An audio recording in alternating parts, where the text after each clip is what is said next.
On March 28, 2025, a massive earthquake shook the heart of Myanmar. The 7.7 magnitude quake, followed by powerful aftershocks, caused widespread devastation. Central Myanmar felt the brunt of the earthquake's force. Towns and cities in the Sagaing, Mandalay and Magway regions suffered catastrophic damage. Buildings crumbled, roads buckled, and vital infrastructure was destroyed. The immediate aftermath of the earthquake was chaotic and terrifying. Rescue workers and civilians struggled to dig through the rubble, searching for survivors. The death toll climbed rapidly as hope dwindled with each passing hour. Thousands of people were injured, many severely. Hospitals, already strained under difficult circumstances, were overwhelmed with the sheer number of casualties. The earthquake's impact extended far beyond the initial tremors. It crippled Myanmar's already fragile infrastructure, cutting off communication lines and hampering transportation. The delivery of aid and medical supplies to affected areas became a logistical nightmare. The earthquake had exposed the vulnerability of a nation grappling with political turmoil and a weakened healthcare system. Myanmar's health system, already weakened by years of political instability, was ill-prepared for a disaster of this magnitude. The 2021 coup had plunged the country into chaos, disrupting healthcare services and creating a climate of fear and mistrust.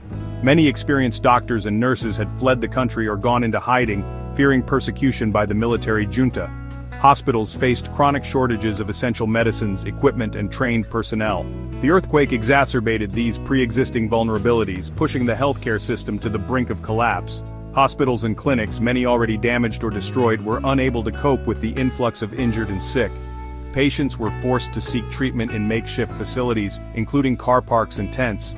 Medical supplies quickly dwindled, and access to clean water and sanitation became a major concern. The earthquake's impact on Myanmar's healthcare system extended beyond the immediate crisis. The destruction of medical facilities and the displacement of healthcare workers will have long-term consequences for the health and well-being of the population.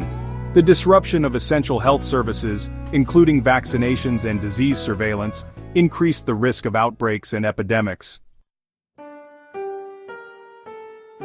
The earthquake's devastation plunged Myanmar into a humanitarian crisis of immense proportions.